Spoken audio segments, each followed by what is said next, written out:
I'm sitting at this little lake down here on the Oregon coast, and it's going to start raining, so don't know how much of this you're going to be able to see.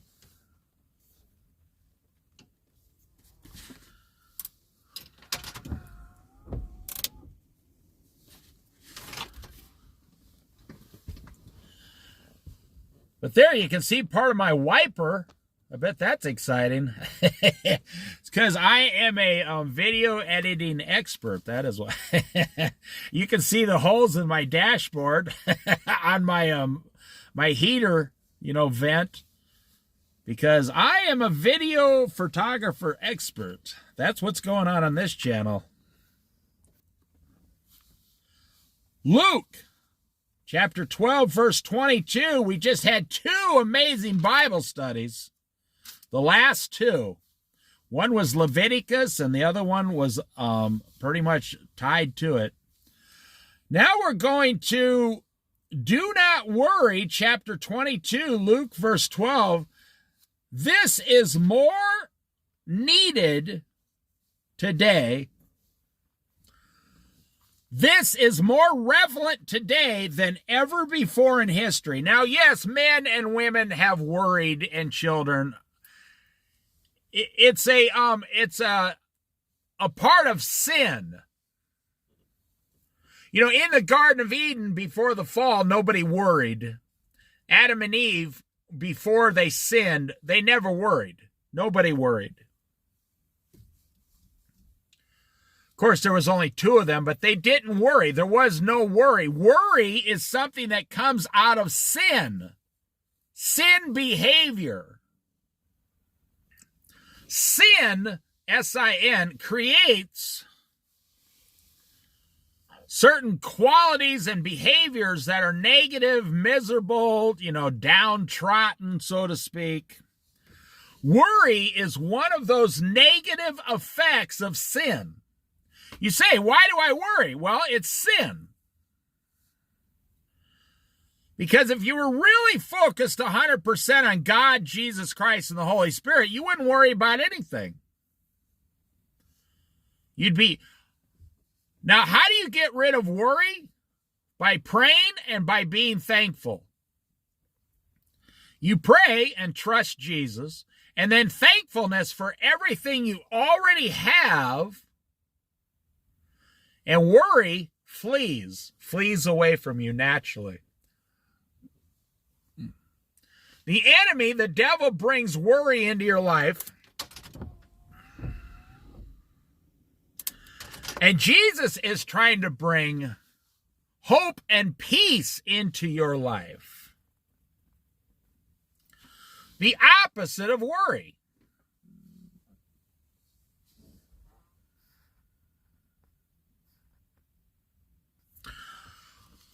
Do not worry. Then Jesus said to his disciples, therefore I tell you, do not worry about your life. What the heck? Well, if I'm not going to worry about my life, who is? Jesus Christ, God the Father, the Holy Spirit. And the angels that are commanded to protect you, they're going to do what God says. Now, they're not worrying over you. No, they're caretakers. They're doing what God told them to. God is a caretaker. Jesus is taking care of you, his child. The Holy Spirit is speaking to you, taking care of you. There is no need for worry. There was no need for worry in the Garden of Eden. Worry it is impossible for worry to come from godly things. Worry can only come from worldly things that maybe you are not really supposed to have in your life.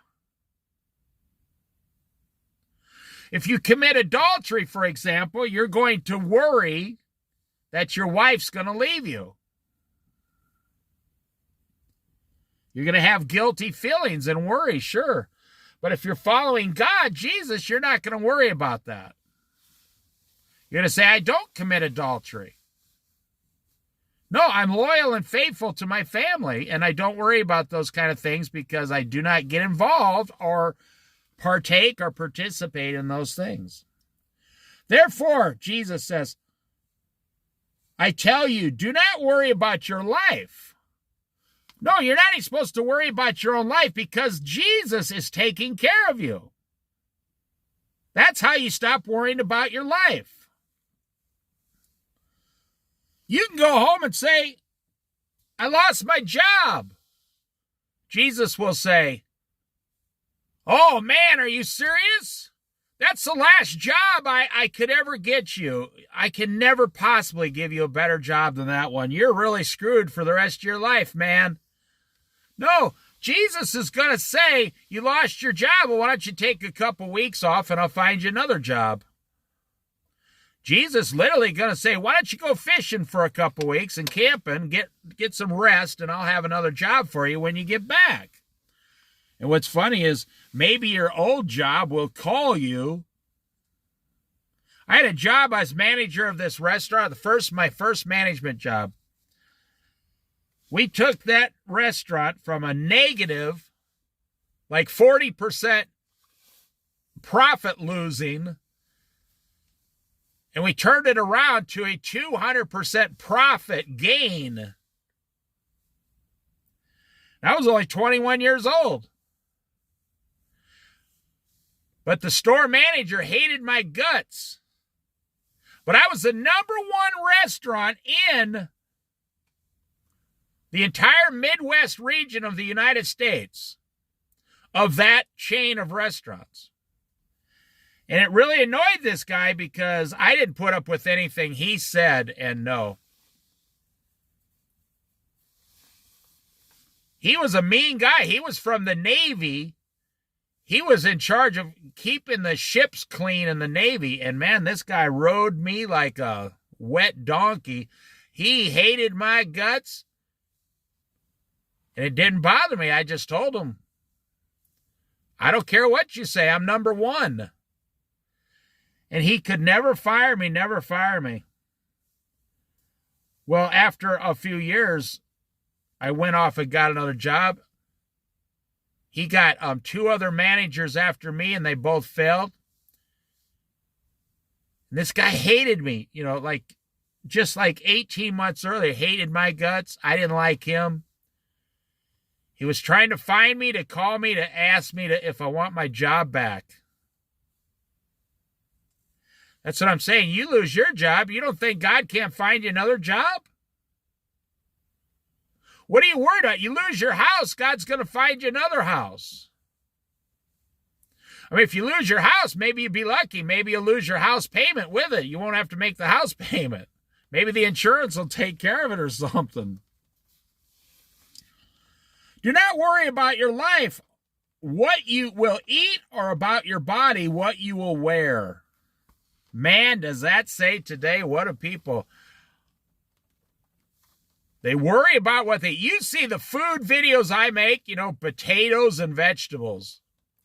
I make some of the most boring food videos on the internet, but they're healthy, nutritious, and inexpensive because I'm probably a cheapskate. Yeah, I'm one of those penny pinchers from the old days. When you grow up at 10 years old and everything was 95% cheaper than it is today, it's hard to get out of your head. I used to pay 47 cents for an entire loaf of bread. And it was real bread. It wasn't like the bread today. This was some real bread. Do not worry about your life, what you will eat, or what you will wear. I mean, that's all young girls do on the internet today is makeup and clothes. For life is more than food. You see, your life is more important than what you're eating. Don't you see that? Food goes in your body and goes out. But your life is sustained by God, and your life comes from inside your heart, your soul, and comes out of your eyes, out of your mouth. Your life is way more important than your food. I mean, there are tens of millions of restaurants in America, because people are constantly worried about, what am I going to eat? Well, how about just fasting? You just fast once a month or something. Don't go out to eat. Just don't eat anything. Eat an apple. Eat a plain apple. How about that? Consider the ravens, like the crows. They do not sow or reap. They have no storeroom or barn, yet God feeds them. And how much more valuable you are than birds. Who of you, by worrying, can add a single hour to your life? But I tell you what you can do in today's society. Every time you worry, you can take several hours off your life. Worry, stress, anxiety, high blood pressure, junk foods, alcohol, tobacco. You might as well just put a sign around your neck. I'm slowly killing myself over the next 35 years. That's what every American is doing. You go to the grocery store. Are people jumping out of the car and running in the store? No. People are leaning against shopping carts because they're 60 pounds, 70 pounds, 150 pounds overweight. What are they doing? They're worried about what they're going to eat today. They're worried, what am I going to eat today, man? And I'm not making fun of fat people. I myself am overweight, so I'm an expert. I can talk about this. I see people over 400 pounds going into the grocery store. They need to be going to a medical doctor and get their life back. The average senior citizen is like 50 pounds overweight and they can barely walk into the store. It's like an alcoholic who just thinks about going to the bar all day. It's like a drug addict who spends all day looking for that next high. It's like a food addict. When am I going to get my next meal?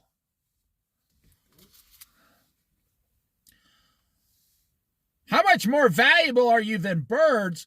Who of you, by worrying, can add a single hour to your life? No, what we're doing is we're taking hours off our life. You're taking all the hours off of your life. You're in the process of all these negative physical things like high blood pressure, anxiety, stress, all the junk and sugar in your belly, getting drunk all the time. It's not good for your heart or your brain. Or your liver. We're always testing the boundaries in this world. And why? And what does it end up with? Worry.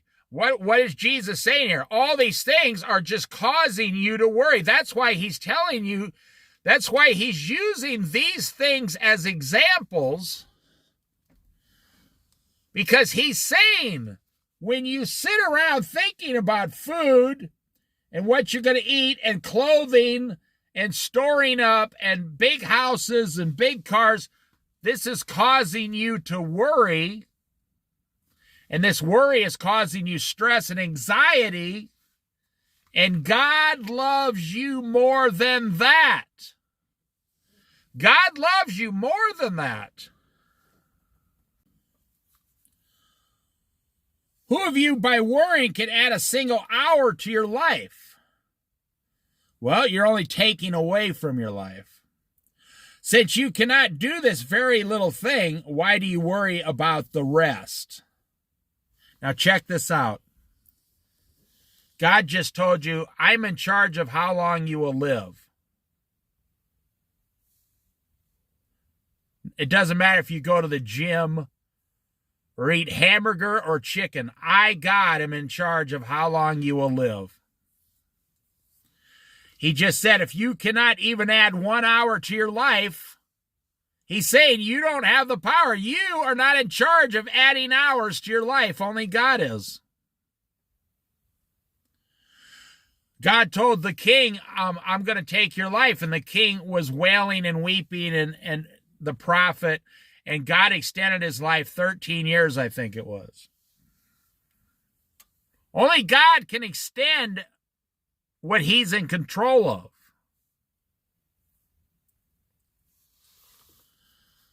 You can only take away from that. You can cut short your life, yes.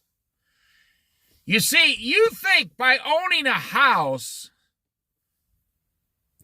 and making the interest payments for 30 years,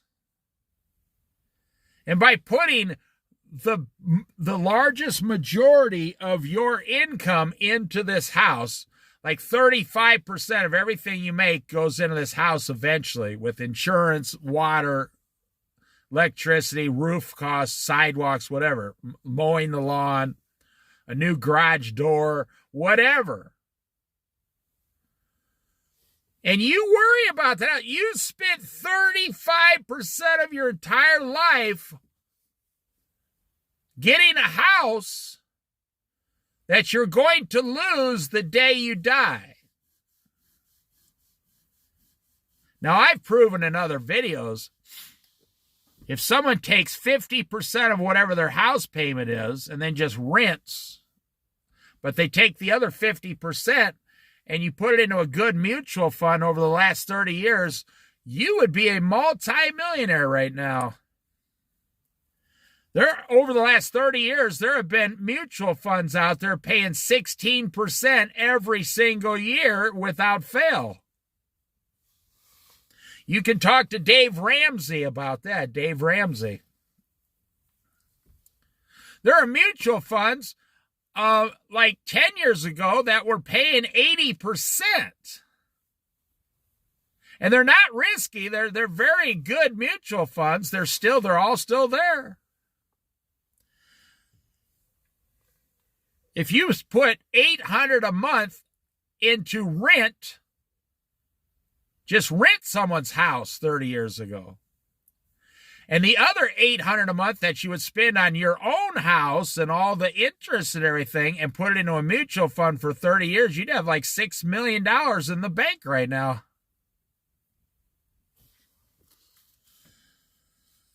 But you see,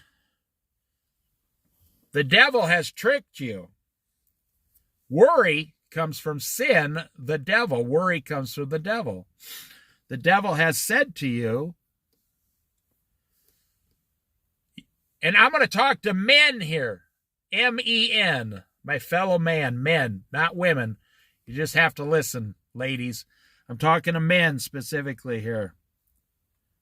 You were told by your father, just like me and everybody, one day you're going to have to grow up. You're going to have to stop all this foolish daydreaming. You're going to have to stop daydreaming, settle down and get a damn job, and you're going to meet a girl and have some grandkids, and you're going to have to go out there and get a job and provide a truck and a house. You see, you don't even want a truck. A truck is a status symbol to prove to people you're a man.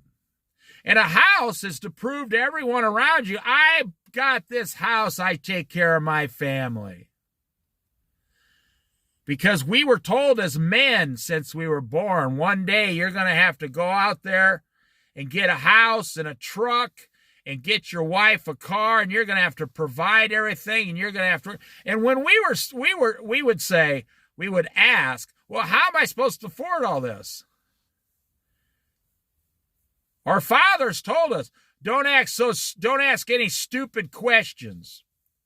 If you're not making enough money, you'll just get 2 jobs. You will get out there and work for your family, or you will be considered a failure. One of those losers, one of those hippies That's what we were told in the 50s, 60s, 70s, 80s, 90s in this country. And you were told the same thing. And that is why you own a house, not because it's the best financial decision. I laugh when people say, well, it's the best financial decision so we can have money. No, it's the best financial decision for the bank, the people that borrowed you the money. They're making all the money. They get 100 people to buy a loan. You're not actually buying a house. You're buying a loan, a paper loan. They're the ones making millions of dollars. If you'd have put it in a mutual fund at age 60, you'd have $6 million. You'd be like, yeah, I can do anything I want for the rest of my life now because I chose to live in a two-bedroom apartment. I'm telling you. And no, that's not what I wasn't smart enough to do it when I was younger. But I didn't have to work like you guys are working. I semi-retired in my late 40s, and I fully retired in my early 50s. I've been retired for over 10 years now, not working. Because I wasn't worried about a house payment. I wasn't worried about a truck payment. Now, I'm going to make some of you guys angry out there. My brother bought a good used car recently for $3,000. And the car runs good. It just needs a little work. And he lives down in Arizona. So while he was having his car worked on for a while, he bought another car from somebody else for $500. This was just today. $500 for an entire car that goes back and forth anywhere he wants. It's got air conditioning, everything. Everything works fine. It's got 200,000 miles. $500 because my brother let go of long ago that he doesn't need to prove anymore to society or our parents that he's a man by what he drives or where he lives. So my brother just casually, a friend says, oh, I'll sell you my other car for $500. It runs perfect. Now, how many of you out there are saying, man, I wish I could find me a $500 car to go back and forth to work? The fact that Jesus is even bringing up worry at all, and in these specific areas,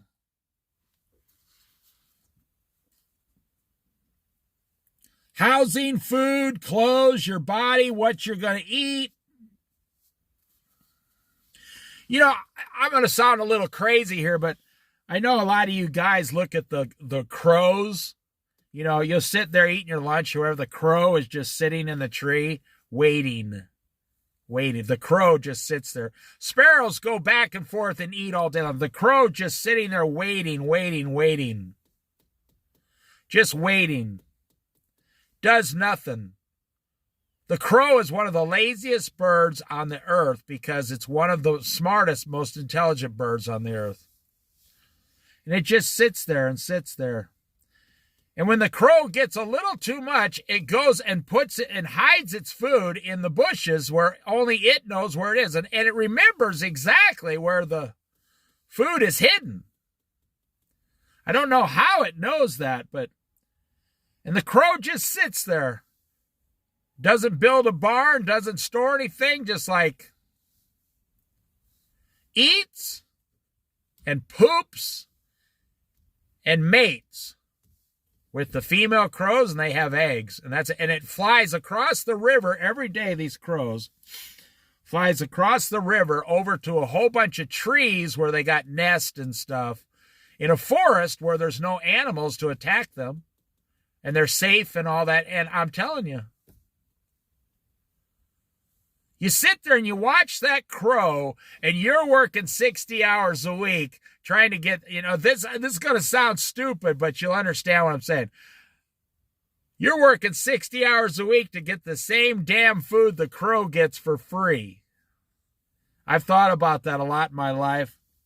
When I'm at a job working my butt off, my tail off, and I look and there's a crow sitting there staring at me, just waiting for one little piece of bread or a crumb to fall off my bread, and the crow eats for free, and I go back into work, punch in, and I have to make the boss, extremely happy so I can still be making my $7.50 an hour 30 years ago,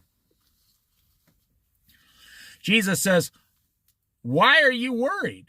Why do you, look at the life. Let's talk about why do you worry and Jesus's life. How did Jesus live?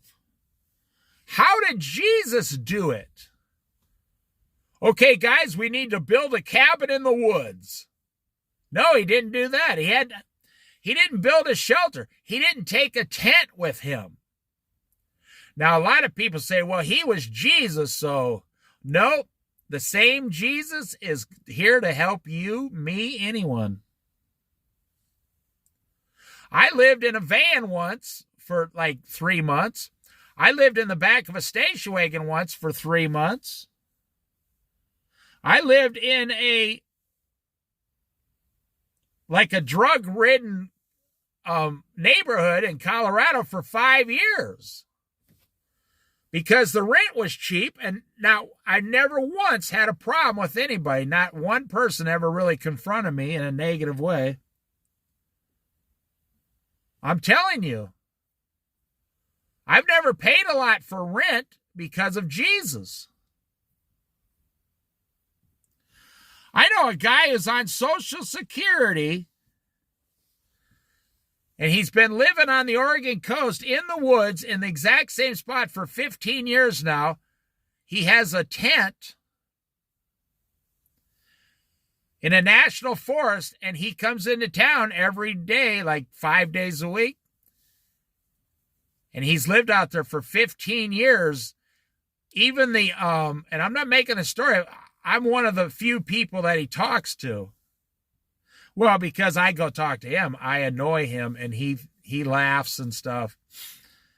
And I've known him the whole 15 years, and I don't know where he lives. He lives out there. He's not running from the law. He's the nicest guy on earth. He just chose to not pay rent. And he's not married. He's never been married. He says, I'm not going to pay rent. And he never paid rent for 15 years. And now he's got Social Security. And I bet he's got more money in the bank than 70% of all Americans. Because he spends $300 a month. And his Social Security saves $1,000 a month in the bank. And he's happy. And I'm just still talking to the guys here, ladies, so excuse me for a second. How happy would you be as a guy just sitting in a little dug-out tent, in the woods, peaceful, quiet? Maybe a deer or a raccoon walks up to you once in a while, and you got your daily food. You walk into town, you walk back, people know you. And you got your Social Security, and everything is perfectly fine. Think about it. I know a lot of you guys, man, you dream about something like that. How did Jesus live? Consider how the wildflowers grow. They do not labor or spin. Now, I tell you, I lived in the Colorado Rocky Mountains. And I've been to places, there's certain locations in the Rocky Mountains. They're called world-class wildflower places. They're protected and everything, and people come from photographers, people with cameras, like $20,000 cameras. They come from all over the world every year to take pictures of these flowers. The only problem is you never know when the flowers are going to actually be there or not be there. It's always within a 6-week window, depending on the weather. You can walk up this mountain and boom. 3 days later, the whole mountain is covered with wildflowers. I had this place in the Colorado. I'd have to drive like 18 miles up a mountain, down a gravel and dirt road, 18 miles. And I was in a 78 Chevy station wagon. And I would drive up there, these big, huge tires. And I'd drive all the way up there. And then I had to park. And then I had to get out and walk a mile with my fishing gear to this amazing mountain lake. And this place, it was completely full, chock full of trout. And they restocked it every year by helicopter. A helicopter would come and drop trout in this little tiny lake. And I was up there many times. I've been up there several times. You don't go up there during a lightning storm, I'll tell you that. And it was at like Pikes Peak was 14,000 some feet elevation. So this place was like at 10,500 feet above elevation. And I'd go up there with a fly rod. And man, it was paradise, I'm telling you. And I would be up there, and there would never be more than 2 or 3 other people there. 50% of the time I went there, I was the only one at this place. And I says to the Lord once, how come nobody else is here? There's 400,000 people like an hour from here. How come there's nobody here?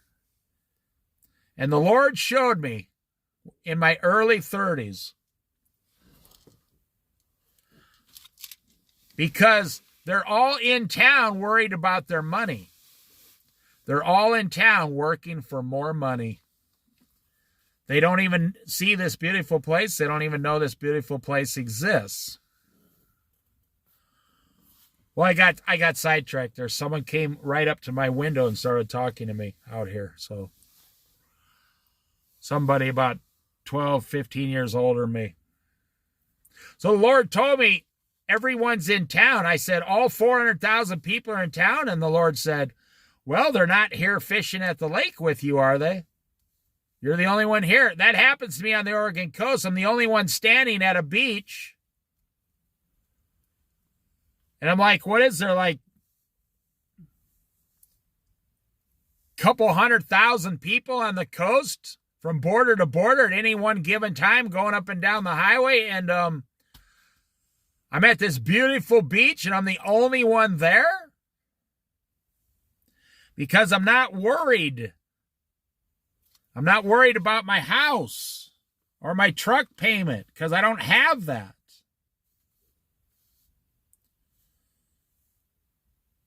You can never go out and experience this world if you have a house payment dragging behind you. No. If you were smart, you would move and rent your house out to someone and let them pay it off for you. You say, yeah, but where would we live? Move back into your parents' house. Move in with your brother and sister. Be creative. Say, I owe $100,000 on my house and we rented it out to somebody else. We're going to let them pay the house off for us. They're giving us $1,400 a month. They're paying it off for us. We don't even have to use our own money. They're paying it off. Yeah, but where are we going to live? Find some place to live for free. Join the Peace Corps. They'll pay you. And then somebody else could rent your house out. You'd have to find someone really extremely honest, like a relative. Let them pay off your house. Use your imagination. You know, you hear about these world travelers and, people like hitchhiking around Europe, in the spring, summer, and fall on backpacks and all this. Those people don't have all this debt running behind them. Or just sell your house, take the equity, and take a world cruise with your children. Something, anything. I read about this one couple. They put their family on a bus. They were going to travel around the United States for 1 year. They homeschooled their children, and they've been at it for like 8 years now, and their kids are both went to college, and they're on their own.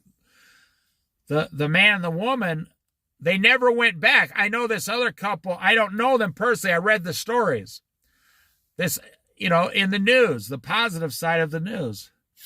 This other couple got on a sailboat, and they wanted to sail from like America, San Francisco to Japan with their kids for 1 year. And they never came back.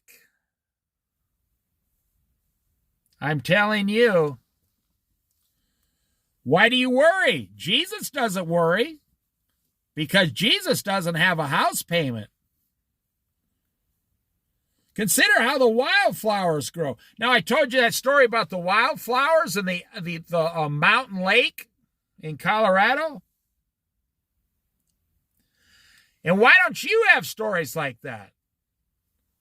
Because you're at work in a high-rise building with no windows, pumped-in air conditioning, and you're working to pay the house and your truck. One of my friends bought this big, huge new truck. I mean, this was many years ago for like $20,000. And he was making payments. Now, I mean, this was like when I was still in my 20s. So, this was 35 years ago. And I was there, in my $450 car.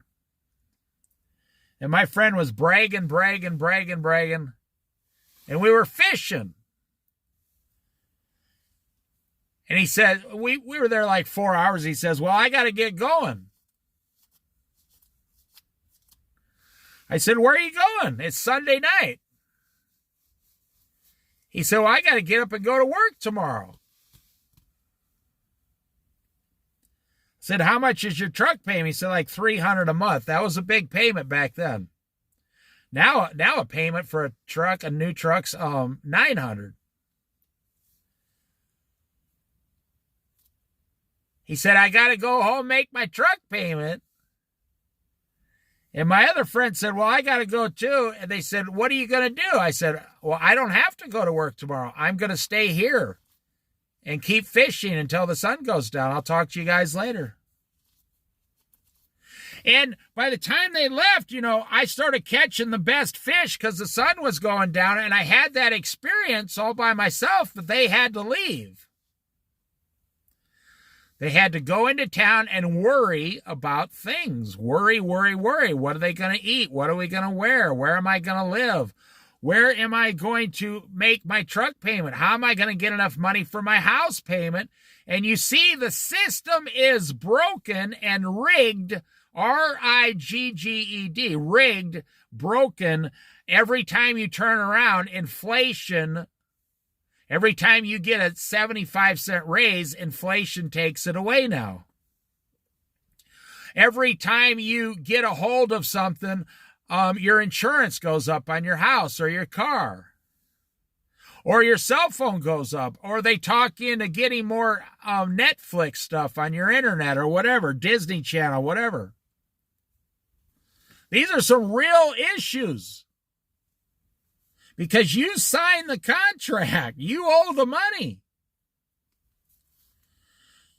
If that is how, or consider the wildflowers, how the wildflowers grow. They do not labor or spin, yet I tell you, not even Solomon, King Solomon, all his splendor was dressed like one of these flowers.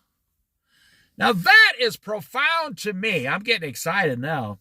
If you read about King Solomon, he had to put like 50 or 70 pounds of stuff, metal and diamonds and gold and stones and rubies, and He had to put all that on him. It took like an hour. These attendants had to dress him.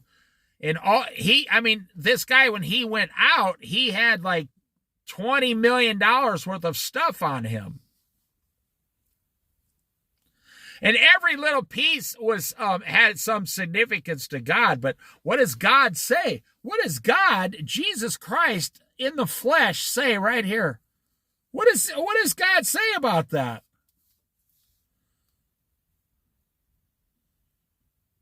Not even King Solomon in all his splendor was dressed as great as one of these little wildflowers. If you've ever seen like the colors of the wildflowers, just look up just go to Google and put images, Rocky Mountain wildflowers, and then you'll know exactly where I was. The story I just told you. Put up Rocky Mountain wildflowers, and man, oh man, you just see things. And God says he dresses the flowers better than he did King Solomon. God dressed the flowers because they're natural, made by God. All the things on King Solomon were man-made. If that is how God clothes the grass of the field, which is here today and tomorrow is thrown in the fire, how much more will he clothe you, you of little faith? Well, now we're coming down to the brass of it. Why do you worry? Because you have little faith. Why do you worry? Jesus just accused you. He just accused you in Luke chapter 12, verse 28, you of little faith, exclamation point. He doesn't whisper it. He yells at you, you of little faith. That's what the explanation point is. He's saying you're not trusting God. Look at how God takes care of the sparrow. Why would he not take care of you more? Why don't you trust God more? Look at how he takes care of the flowers of the field in the Rocky Mountains. Why would he not take care of you more than a flower? You're saying, Lord, are you going to take care of me and give me my food and clothes? Look at how the Vikings used to dress. Look at how the Scottish people used to dress in those kilts. Look at how King David used to dress. Look at how John the Baptist dressed. And these were some of the most interesting characters in the history of the world. But today, oh man, today we got to have a name brand on every piece of clothing or we are considered a loser. But it's not about that. It's about you trusting God, saying, Lord, where am I going to live? I guarantee God never told not a single one of you, I need you to buy a $300,000 house.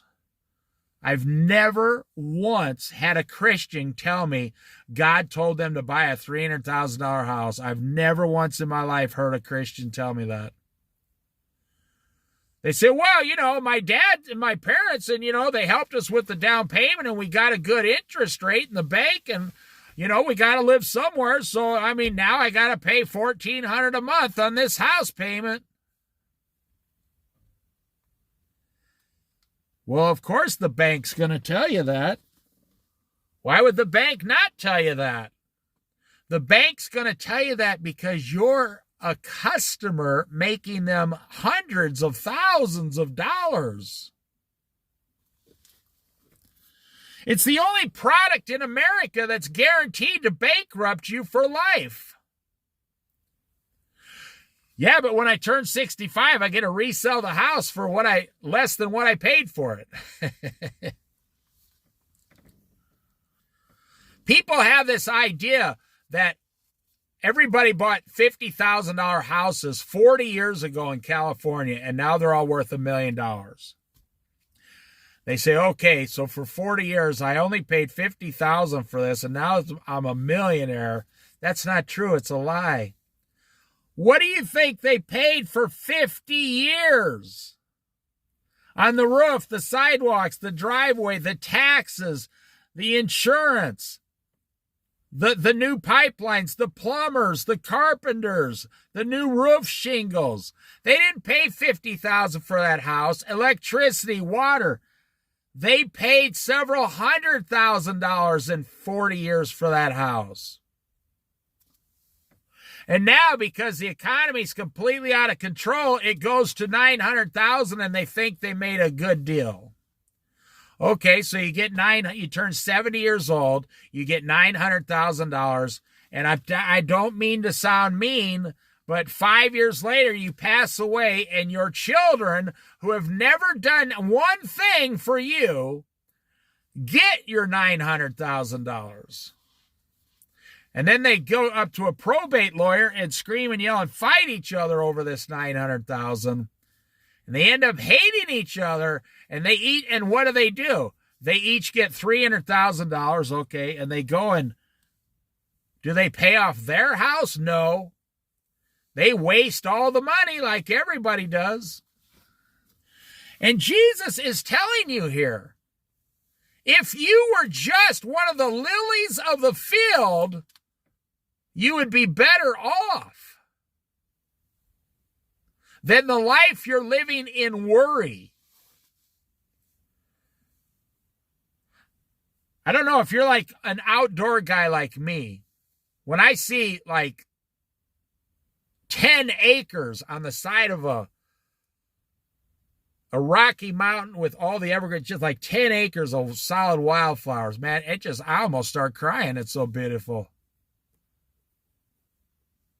I've driven like 40 miles down a road in the Rocky Mountains just to catch some trout at a place I heard was a good place to catch trout. And I've driven down these places, and there are guys there, I'm not making this up, with $3,000 fly rods. And they're not catching any fish. They're not catching the trout. And I have like a $29 fly rod, and I'm catching the trout. I've had guys come up to me and say, "Hey, can I talk to you?" I'm like, "Sure, what's up, city slicker?" "What's up, city guy?" They're like, "What are you using to catch the trout?" And I'm not making this up. I tell everyone the same story. I say, "Okay, listen, I'm going to tell you something very serious. It's got nothing to do with all this equipment you have and that big, huge truck payment." And they're like, "Okay." It's what I'm not doing. I'm not going fast. I'm not running around. I'm gently walking up to the stream. I'm not making a lot of noise. I'm not standing in the middle of the stream. I stand behind a bush and boom, my fly goes out and touches the water. And boom, a trout snaps on it. And I've actually had guys, I say, "Listen, set all your gear down here." It's like, "Okay, are you going to steal it from me?" I said, "No, I'm not going to steal your gear. I don't want that stuff. Set it down. Take my fly rod, $29, and a $1 fly on the end. I want you to go over there behind that tree and slowly cast out, just gently, and leave it sit there laying on top of the water and see what happens." And the guy started catching trout on my 29, and he came back and said, "Okay, you taught me something today." I said, "What I taught you was your life is going too fast." I said, "What do you do for a living?" And he was some big computer analyst or something, right when computers were just coming out. He was making like $85,000 a year 30 years ago. I said, "You see, and you're trying to come out here with all this fancy stuff for 4 hours and catch some trout. That's why you can't catch it." I'll tell you a story at the end of this if I remember. You of little faith, and do not set your heart on what you will eat or drink. Do not worry about it. You know, Jesus, he went into the house and ate whatever they gave him. Have you ever thought about that? For the pagan world, a pagan means non-believer, unbeliever. The unbelieving pagan world runs after all these things, and your Father knows that you need them, but seek his kingdom first, and these things will be given to you as well. Now, I know I'm offending a lot of you because you all go out to eat and everything, but I grew up, I spent 25 years in the restaurant business, and it is annoying. And here's one thing I've learned in the restaurant business. Every single person that comes into the restaurant is looking for something that's not there. Now I can talk to the women, the ladies.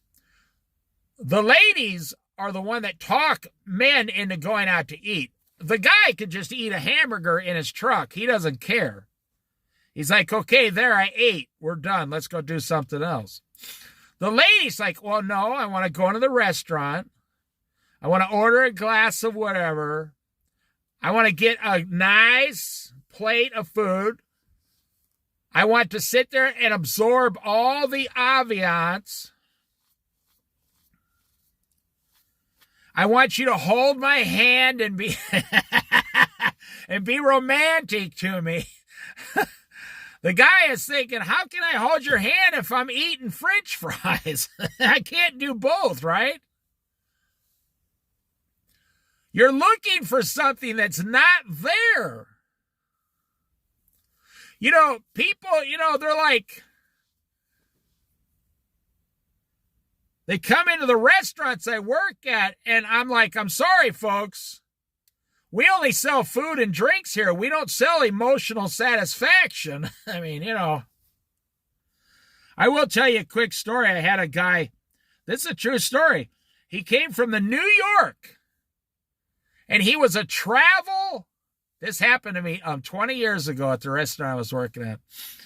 He was a travel guy, and he wrote for a travel magazine all the way from New York, and he was traveling across the country for this magazine, and he comes in the restaurant in the middle of the afternoon and ordered a tuna melt, not a tuna melt, a crab melt. And it's a local place, and it's a dive. I mean, the cook probably was smoking pot before he came to work, but he was a good cook. It was pretty good food, and so he makes the crab melt and the French fries. He takes it out to the guy, and the guy takes a bite, calls me back over. What is this? I said, what is it? It's a crab melt with French fries. Did I get your order wrong? No, I ordered a crab melt, but this is not how you make a crab melt. I said, oh, well, let me do whatever I can. How do you make it? Hey, oh, well, you got to have, this is not a, he said, this is not a delightful crab melt. And I was like, okay, well, let me go have the cook put a little more crab on there and fluff it up for you. This is a true story. I'm not making this up. Let me have, and get more crab fluffy or whatever. And I took it back. I told the cook, fluff this up a little. We got a big shot from New York out here once. He's not happy about the crab melt. The guy's like, okay, whatever. He doesn't care. He kind of fluffs it up there. I take it out. The guy takes a bite. He goes, this is worse than it was before. Do you know who I am? He says. And I said, well, how could I know that? Now, this was like literally, it was like October in this small town I live at. There was only like 6 people on the street, and it was like a Tuesday. There was nobody there. And I said, how could I know who you are? We just met. And he said, my name is so-and-so, and he tried to give me his card. And he says, I am writing for a national travel magazine, and you will...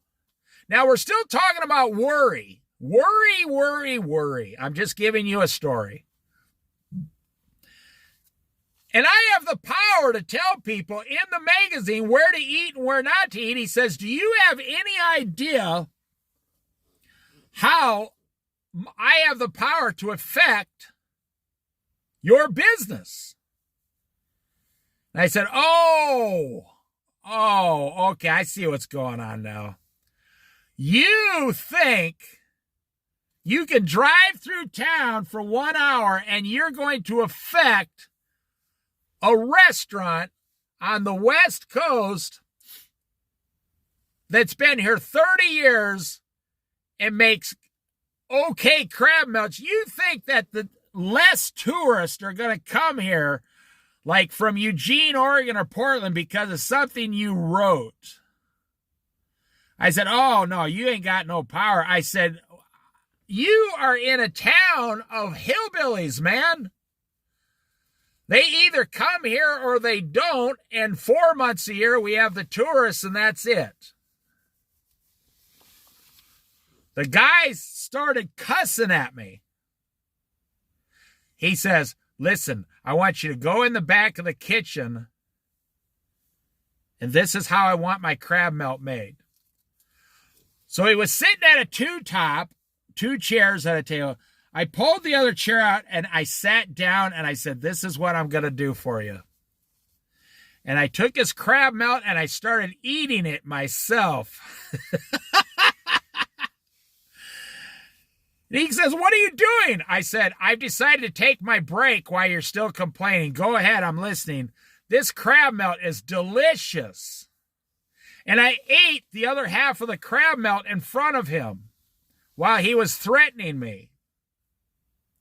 And I got up and said, well, the good news is the drink is on the house and there's no charge for the food because I'm expelling you from the restaurant. You can now leave and go back to New York. Have a good day.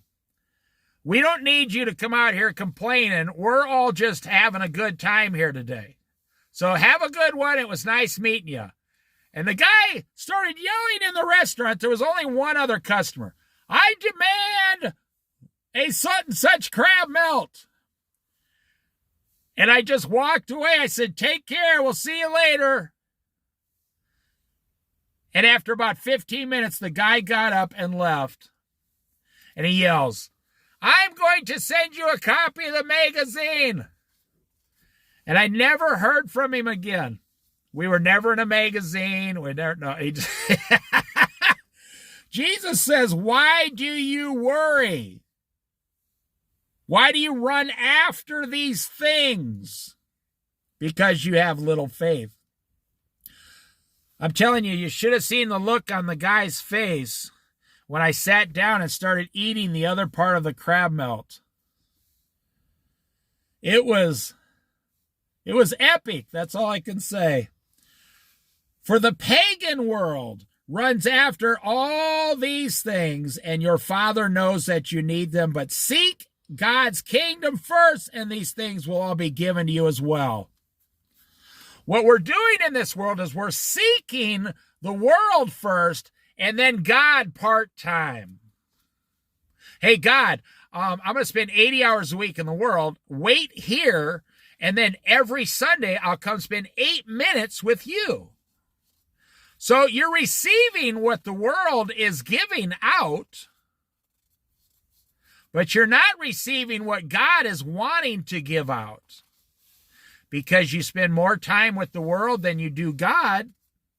If you spend more time planting corn than you do, say, beans, you're going to have more corn and less beans. It's just that simple.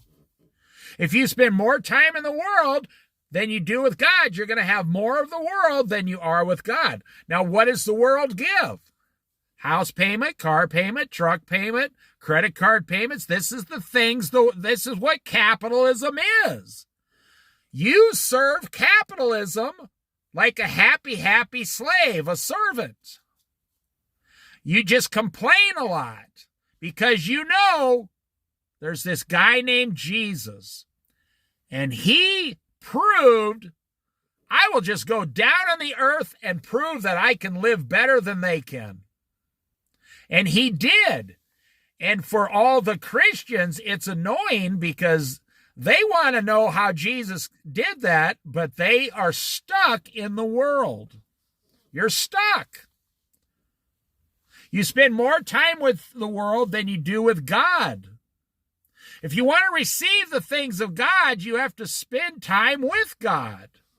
If you want to receive the wisdom of the Bible, you have to spend countless hours in the Bible, reading the Bible.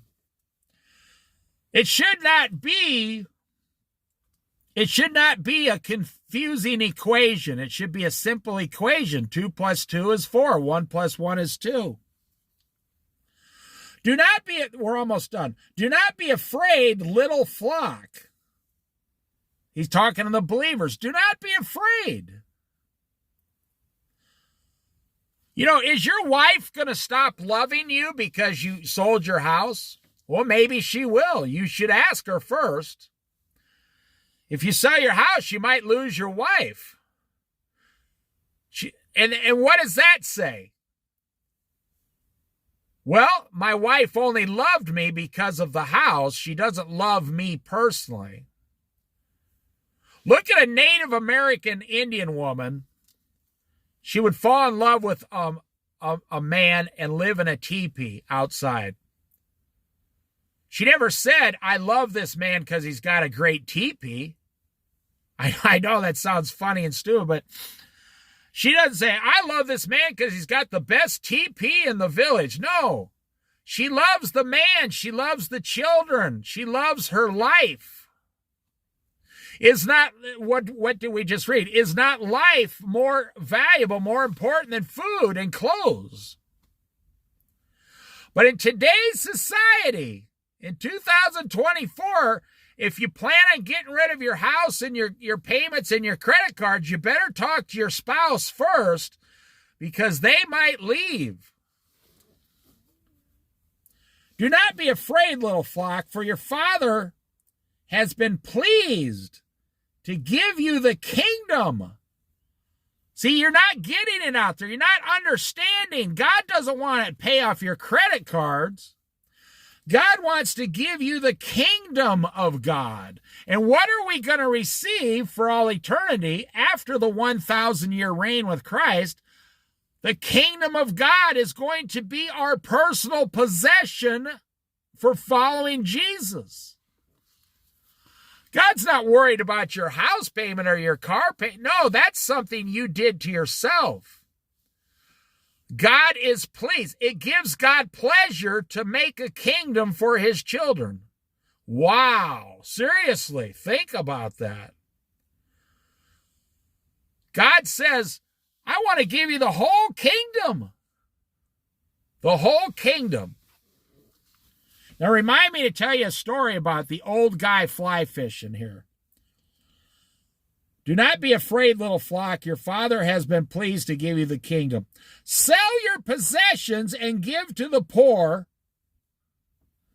That's not me. I'm not saying this. You wonder why I'm always stuck on this stuff. I'm not the one stuck on it. God is.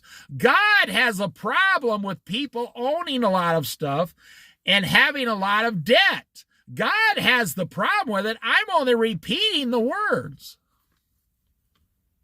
Verse 33, sell your possessions. Well, it can't be more clear than that. Why don't you sell all that junk and get rid of it, Jesus says, and then come and follow me. You know, if you're going to go up into the mountains for like one of those horseback riding excursions for 2 weeks or even a month, where they have like 10 people go out in the woods or the mountains for 2 weeks, camping, and they have horses and mules with them. You have to decide very carefully. Well, let me put it this way. Or backpacking. You know, as a backpacker, there's only a certain amount of weight you're comfortable carrying over long distances. For some people, it's 20 pounds. For some people, it's 60 pounds. And you can only carry specific certain items, and you have to let everything else go if you're going to go on that backpacking trip. The same with your life. If you're going to start living for God, you got to start letting go of this world, or you're never going to get to go on that awesome, cool trip with Jesus for all eternity. Do not be afraid, little flock, for your Father has been pleased to give you the kingdom. Sell your possessions, verse 33. Sell your possessions and give to the poor. Now, it did not say give all your money to the poor. It said sell your possessions and give to the poor. Give some of what you have to the poor. You got to be careful giving all your money away, because the poor people will just take your money like pigs in a pig pen, and just like pearls, pigs trampling on pearls. They'll just smash them down. In my opinion, poor people are always going to be poor because of their bad financial decisions. Well, the same thing is with you. You're always going to be in debt because of your bad financial choices. And by not asking God, where can I live without going into debt? Lord, could you make my wife and children, especially children, they freak out if they're going to move. If they're going to move out of your house or out of your school system or something, the children start snapping in today's society. They just start whining like an old broken wheel. Because we've been making children weak for the last 40 years in the Department of Education. Sell your possessions and give to the poor. Provide purses for yourselves that you will not wear out, a treasure in heaven that will never fail, where no thief comes near and no moth destroys. For where your treasure is, this is a very well-known Bible verse, 34. Where your treasure is, there your heart will be also. So why do you have little faith in Jesus? Because your treasures are in this world. And where your treasure is, your heart is there first. Your heart is in your house because that's where all your treasures are. Your heart is not with Jesus because all your treasures are not in Jesus. Now, I'll tell you this story about an old man and fly fishing. I was sitting there in Middle Colorado, a place I used to go to. And I'm watching this old guy, and he's standing in the middle of this fly stream. In a half hour, he pulls out like 3 or 4 2.5 pound trout, really nice size. Now, this particular stream, I've seen 6.5 pound trout pulled out of there. And he pulls out 3 or 4 2.5 pound trout, puts them in his thing. Within a half hour, gets out. And I sat there. I was sitting on the bank watching him, and he knew I was there. He says, "How you doing?" I says, "How did you do all that?" He said, "Well, I've lived here for 50 years. He said, "I have a cabin a few miles down the road. This is my dinner." He said, "I come here to get my dinner 3 or 4 times a week." He said, "I'm going to go home and have some fried fish with, egg batter and flour and some seasonings and some potatoes." He said, "Then I'm going to just sit and relax in my cabin." And him and his wife lived there for a long time, and she passed away. I said, "How do you catch those trout so easy?" He had an old, like a 40-year-old bamboo pole trout, a bamboo trout pole, fly rod, that he made, of course. And he just tied some metal knots off on it and put the line through it. Nothing fancy, I'll tell you that. And he had that old like cloth line too, like almost like a string line. It wasn't he said, patience. He said, that's the best advice I can give you. He said, the trout are all here. They're always down in the stream. They're always there. He said, you'd be surprised how many trout are here. He said, the guys come out in the city, and by the time they step in the water, they scared all the trout 100 yards down the river. He said, did you notice how slowly I walk down in this water? Patience. Stand still. He said, the trout basically come right up to you. An old guy, man. I was like 33 years old or something, and he was like 68 years old. And he told me the secret to most all things in life. And he was just going home and taking it easy. I asked him what he did in life. He said, he says, I haven't done much of anything for a long time except live in my cabin. He said, my cabin's paid for. The property taxes are $200 a year. He said, I take part-time jobs, but mostly, he said, and he had an old pickup. He makes everything he needs. He said he works with wood and makes furniture for a while. But because he has no expenses, no truck payment, no car payment, he had his wife, he had his kids, he had no payments, no house payment, nothing. The guy lived on this cabin out there for like $400 a month, raising his children.